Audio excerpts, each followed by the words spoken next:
Welcome to all of you. আগের দিনের ক্লাসে আমরা কেলভিনস লর ডেরিভেশনটা পড়েছি। আজকে আমাদের কেলভিন লরকে স্টেটমেন্টে লিখতে হবে। তাহলে আমি এখানে স্টেটমেন্টে লিখে দিচ্ছি, তোমরা দেখে লিখে নাও।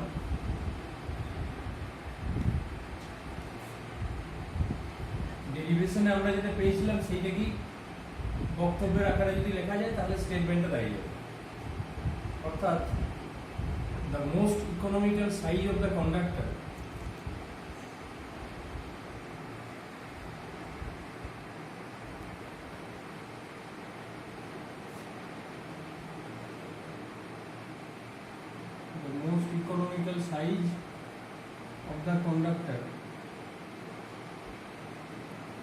is one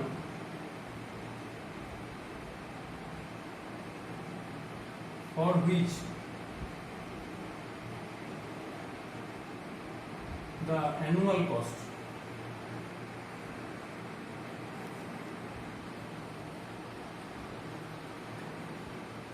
of energy loss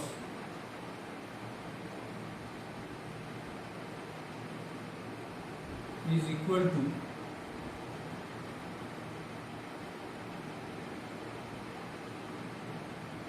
the variable part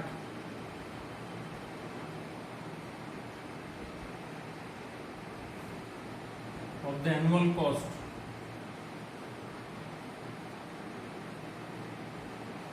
of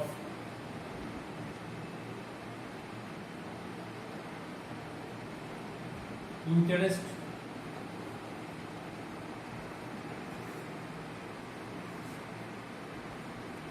depreciation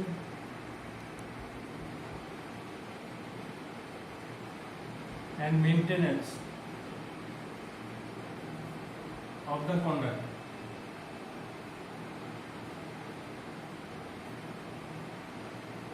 পুরোটা একবার আমি পড়ে দিচ্ছি। The most economical size of the conductor is one for which the annual cost of energy loss is equal to the variable part of the annual cost of interest, depreciation and maintenance of the conductor. এটা হলো kelvin লর statement. এটা কিন্তু পরীক্ষাতে আসে, সেই জন্য এইটা স্টেটমেন্টটা তোমরা ভালো করে মুখস্থ করবে। এবং এর সঙ্গেই আরেকটা জিনিস আসে, সেটা হলো কেলভিন লর গ্রাফ। স্টেটমেন্ট থেকে আমরা গ্রাফটাকেও আঁকতে পারি। গ্রাফ মানে সেখানে দুটো ভ্যারিয়েবল থাকে। এই ভ্যারিয়েবল দুটো কি কি? একটা হলো কস্ট আর একটা হলো ইকোনমিক্যাল সাইজ, অর্থাৎ cross section of the conduct. এই দুটোকে আমাদের এক্স আর ওয়াই অ্যাক্সিসে রেখে গ্রাফটাকে আঁকতে হবে। তাহলে একটা ভ্যারিয়েবল হলো কস্ট আর একটা ভ্যারিয়েবল হলো cross sectional area.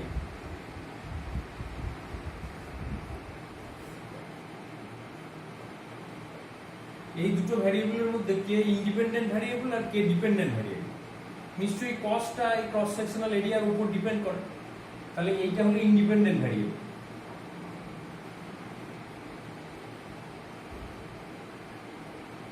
Independent variable আর এটা হলো ডিপেন্ডেন্ট।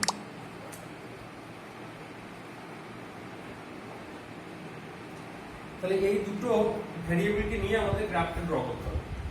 গ্রাফ আঁকার ক্ষেত্রে যেটা নিয়ম সেটা হলো যে ইন্ডিপেন্ডেন্ট ভ্যারিয়েবল যেটা সেটাকে এক্স অ্যাক্সিসে রাখতে হবে এবং ডিপেন্ডেন্ট ভ্যারিয়েবলটাকে আমাদের ওয়াই অ্যাক্সিসে রাখতে হবে। সেইভাবে এটাকে ড্র করতে হবে।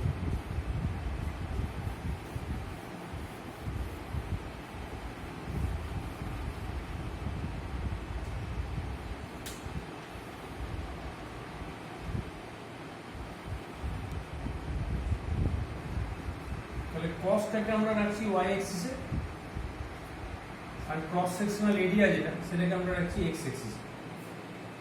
এখন তোমরা জানো যে কস্ট তিন রকম, একটা হলো S1, একটা S2 আর একটা হলো S। S1 এর ইকুয়েশনটা কেমন ছিল? K1 plus K2A। S2 টা ছিল K3/A আর S হচ্ছে এই দুটো যোগফল। তাহলে এই তিনটে কস্ট আমাদের এখানে আঁকতে হবে। প্রথমে আমরা S1 টা যদি আঁকি তাহলে এটা হচ্ছে y mx c টাইপের ইকুয়েশন, অর্থাৎ এটা একটা স্ট্রেট লাইন হবে but not passing through origin. এর একটা y অ্যাক্সিসের একটা ইন্টারসেক্ট থাকে। আমি ধরে নিলাম যে সেই স্ট্রেট লাইনটা হলো মোটামুটি এরকম। তাহলে এটা হলো S1 এর কার্ভ। S2 যেটা, তার ক্ষেত্রে সম্পর্কটা হচ্ছে y equal to some constant by x, তার মানে x y equal to constant. এই ইকুয়েশনটা হলো রেক্ট্যাঙ্গুলার হাইপারবোলার ইকুয়েশন, তার মানে কার্ভটা হবে এরকম। এটা হলো S2, এবং এই দুটোকে যদি যোগ করা যায় আলাদা আলাদা ভাবে, তাহলে আমরা S যেটা টোটাল কস্ট সেইটার কার্ভটা আমরা পাবো। তাহলে আমরা এদের যে ইন্টারসেক্ট পয়েন্ট, সেই পয়েন্ট অনুযায়ী যদি আমরা আঁকি, এই পয়েন্টের আগে আমরা দেখতে পাচ্ছি যে S2 টা বড় কিন্তু S1 টা ছোট। তাহলে এখানে কার্ভটাকে নিয়ন্ত্রণ করবে S2, কিন্তু এই পয়েন্টটার পরে ধীরে ধীরে S2 টা ছোট হয়ে যাচ্ছে, S1 টা বড় হয়ে যাচ্ছে। তাহলে এর পর থেকে নিয়ন্ত্রণ করবে S1। তার মানে এই যে পয়েন্টটা আমরা এঁকেছি, এই পয়েন্টের আগের পোর্শনটা হবে S2 এর মতো দেখতে কার্ভটা, আর এই পয়েন্টের পরেরটা হবে S1 এর মতো দেখতে। কিন্তু মিনিমাম পয়েন্টটা যদি আমরা ক্যালকুলেট করি প্রতিটি পয়েন্ট ধরে ধরে, তাহলে দেখা যাবে এই পয়েন্ট থেকে একটুখানি সরে এটা মিনিমাম পয়েন্টটা পাওয়া যাচ্ছে। তার মানে কার্ভটা মোটামুটি হবে এরকম, এই দিকটা হবে একদম বেন্ট, তারপর এটা কিছুটা স্ট্রেট লাইন যায়। তাহলে এইরকমের একটা কার্ভ আমরা দেখতে পাবো। তাহলে তার মিনিমাম পয়েন্টটা কোনটা? মিনিমাম পয়েন্ট হলো এটা। তারপরে এটা হচ্ছে এস এর কার্ভ, টোটাল কস্ট। তাহলে মিনিমাম যে কস্টটা আমরা পাবো, টোটাল কস্টের যেটা মিনিমাম ভ্যালু, সেইটাকে আমরা বলতে পারি এস মিনিমাম, এবং তার যে করেসপন্ডিং ক্রস সেকশন সেটা আমরা বলতে পারি এ ড্যাশ। তাহলে এ ড্যাশটা হচ্ছে economical cross sectional area. Economical কেন বলছি না, এই ক্রস সেকশনাল এরিয়াটা যদি আমরা রিচ করতে পারি, তাহলেই আমার টোটাল কস্টটা minimum. Economical cross sectional area.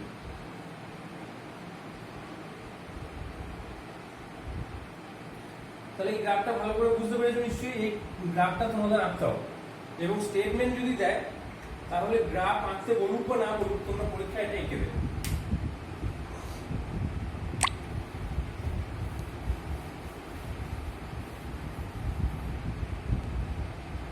এরপরে আমরা যেটা করব সেটা হলো limitations of কেলভিনস law.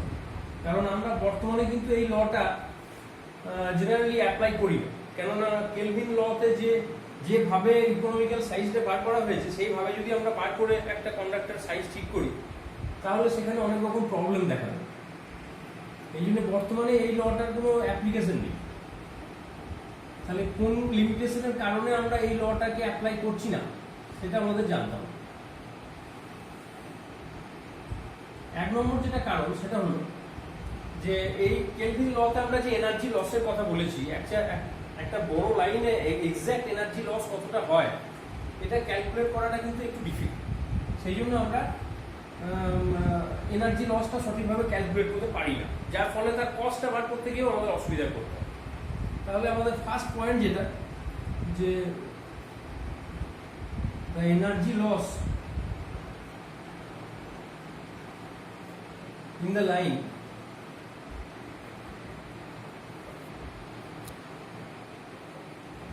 cannot be calculated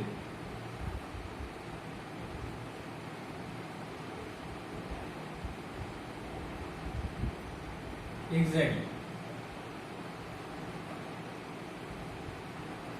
and energy loss যদি ক্যালকুলেট করতে না পারি, স্বাভাবিকভাবেই তার কস্ট কত হবে সেটাও আমরা বার করতে পারবো না। এবং এনার্জি লসের যে কস্ট, এটাও কিন্তু আবার টাইম অনুযায়ী ভ্যারি করে, মানে কোন সময় এনার্জি লসটা হয়েছে। কারণ এনার্জির দাম কিন্তু সবসময় একই রকম থাকে না, এটা টাইম টু টাইম ভ্যারি করে। আমাদের ডিমান্ড যখন খুব বেশি থাকে তখন এনার্জির দামও বেশি থাকে, সেই সময় যদি লসটা হয় তাহলে কিন্তু দাম বেশি পড়ে। কিন্তু ডিমান্ড যখন কম থাকে তখন যদি এনার্জি লস হয়, তখন কিন্তু তার দামটা তুলনামূলকভাবে কম পড়ে, অর্থাৎ ক্ষতিটা কম হয়। সেক্ষেত্রে আমরা এনার্জি লসের যে কস্টটা ক্যালকুলেট করবো, এটা কিন্তু টাইম ডিপেন্ডেন্ট এবং ডিমান্ড ডিপেন্ডেন্ট। এই ব্যাপারটা মাথায় রাখলে তোমরা বুঝতে পারবে যে এক্সাক্ট কস্টটা ক্যালকুলেট করাও কিন্তু ডিফিকাল্ট। তাহলে 2 নম্বর পয়েন্ট হতে পারে আমাদের যে it is difficult to calculate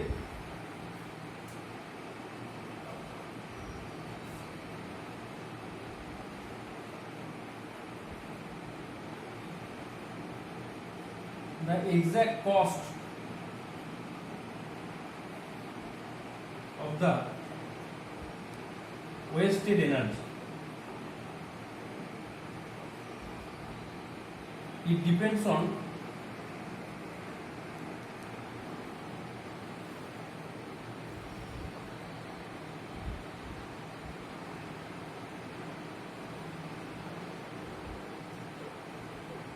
demand and time.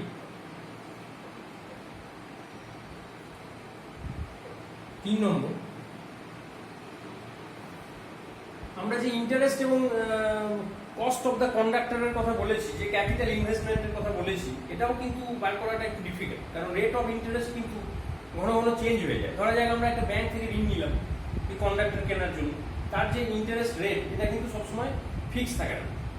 তাহলে এটা 3 নম্বর পয়েন্ট হতে পারে, the rate of interest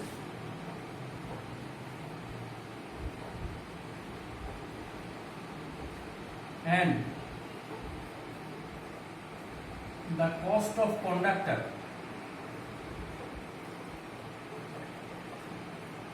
changes continuously.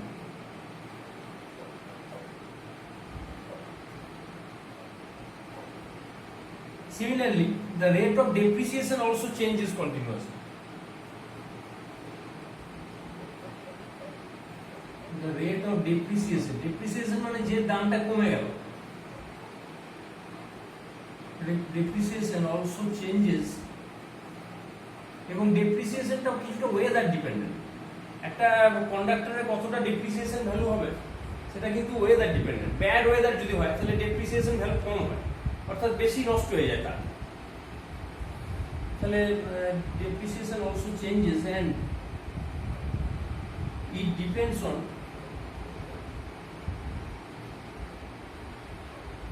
weather condition.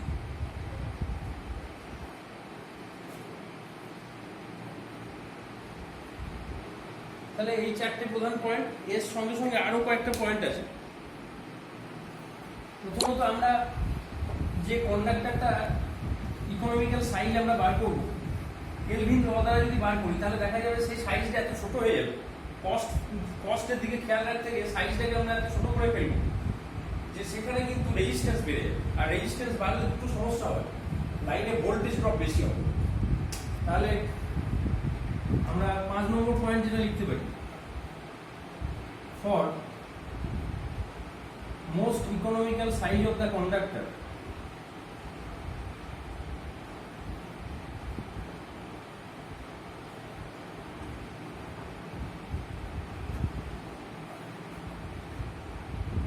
the voltage drop in the line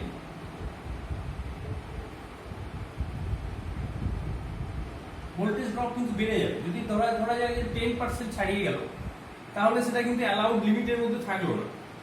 তাহলে voltage drop in the line May exceed it's allowed limit. শুধু তাই না, cross section যদি খুব ছোট হয়ে যায়, তাহলে তারের উপরে যে মেকানিক্যাল স্ট্রেস পড়ে, তারটা যখন টাঙাতে যাই আমরা টান করে, তখন তার একটা ছিঁড়ে যাওয়ার সম্ভাবনা থাকে মেকানিক্যাল স্ট্রেসের কারণে।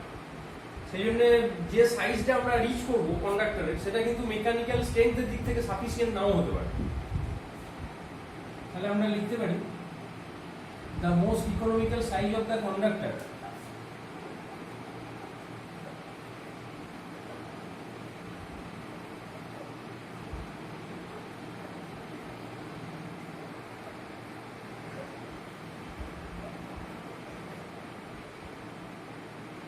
may not have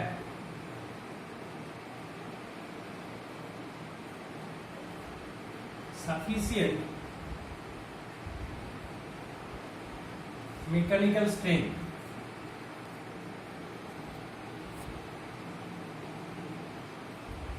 সাত নম্বর, আমরা যদি একটা আন্ডারগ্রাউন্ড কেবলের কথা ভাবি, তাহলে দেখতে পাবো সেখানে আন্ডারগ্রাউন্ড কেবলে দুটো ফেজের মধ্যে ডিসটেন্স খুব কম থাকে, কারণ খুব অল্প জায়গার মধ্যে ফেজগুলোকে পাস করাতে হয়। এবং তাই নয়, সেখানে যে ইনসুলেশন থাকে দুটো ফেজের মধ্যে, সেই ইনসুলেশনের মধ্যে চার্জিং কারেন্টের কারণে একটা লস হয়, যেটাকে আমরা আগেও বলেছি ডাইইলেকট্রিক লস। সেই লসটা কিন্তু কেলভিন লতে ক্যালকুলেট করা দরকার, যদি আমরা কেলভিন লটাকে আন্ডারগ্রাউন্ড কেবলের ক্ষেত্রে অ্যাপ্লাই করি। তাহলে in case of underground cable,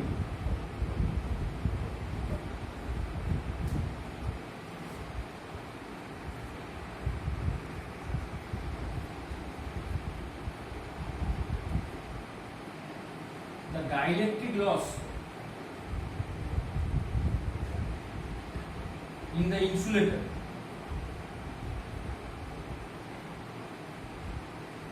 of the cable.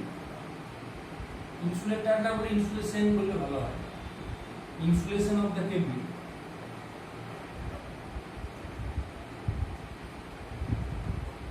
should also be taken into consideration.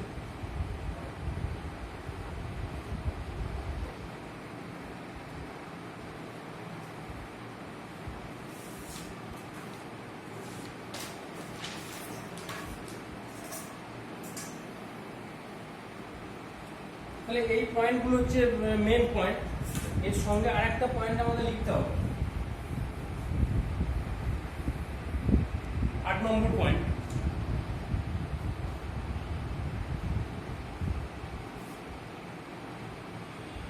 তোমরা জানো যে লাইনে একটা ইফেক্ট হয়, করোনা ইফেক্ট। এখন তারটা যদি খুব সরু হয়ে যায় তাহলে সেখানে সেটাকে যখন আমরা এক্সট্রা হাই ভোল্টেজ লাইনে অ্যাপ্লাই করতে যাব তখন সেখানে কিন্তু করোনার ফলে যে লসটা হয় সেই লসের ওই তারটা কেটে যেতে, কারণ করোনা ইফেক্ট মানে হচ্ছে একটা লস। সেই লসটা ওই তারটা সহ্য করতে পারবে কি পারবে না, তারা যে হিটিংটা হচ্ছে সেই হিটিংটা ওই তার বিয়ার করতে পারবে কিনা, বা তারে যে ইলেকট্রোস্ট্যাটিক স্ট্রেস তৈরি হচ্ছে সেই স্ট্রেসটা ওই কন্ডাক্টরটা নিতে পারবে কিনা, এই বিষয়গুলো যদি তুমি বিচার করো তাহলে দেখতে পাবে যে ইকোনমিক্যাল সাইজে যদি আমরা পৌঁছই তাহলে তার ওটা নিতে পারবে না, যদি এক্সট্রা হাই ভোল্টেজ লাইনে ওই তারটাকে লাগানো হয়। তাহলে due to the problem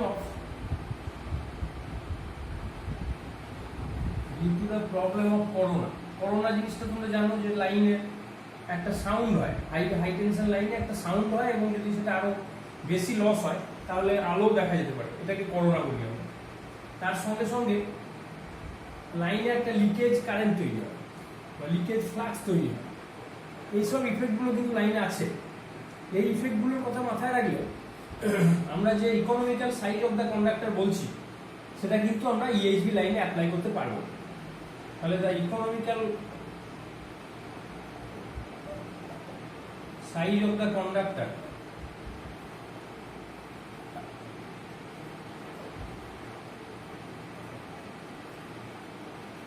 may not be applied in EHV lines. তাহলে এই 8টা হচ্ছে মেন লিমিটেশন অফ কেলভিন ল। তাহলে এই লিমিটেশনগুলো খুব ভালো করে পড়বে, কারণ এটা একটা ইম্পর্টেন্ট প্রশ্ন তোমাদের পরীক্ষার জন্য। কেলভিন লটা মোটামুটি ভাবে আমাদের হয়ে গেল। এরপরে যেটা রয়েছে কেলভিন লর উপর বেস করে কিছু নিউমেরিক্যাল প্রবলেমস রয়েছে, আমি সেটা নেক্সট ক্লাসে একটু আলোচনা করার চেষ্টা করব। একটা অঙ্ক তোমাদের করে দেখিয়ে দেবো যে কীভাবে অঙ্কটা করতে হবে। সেই ধরনের অঙ্ক তোমরা পরবর্তীকালে বাড়িতে প্র্যাকটিস করতে পারবে, তাহলেই মোটামুটিভাবে এই চ্যাপ্টারটা আমাদের শেষ হবে। তাহলে এই চ্যাপ্টারটার রিলেটেড যেসব প্রশ্নগুলো তোমাদের মাথাতে এলো সেগুলো তোমরা আমার সঙ্গে শেয়ার করবে। আর যদি আজকে যেটা পড়ালাম সেখানে কিছু বুঝতে অসুবিধা থাকে সেটাও জানাতে পারবে। আর আজকের ক্লাস তোমাদের কেমন লাগলো জানাবে। এটুকুই থাক। Thank you.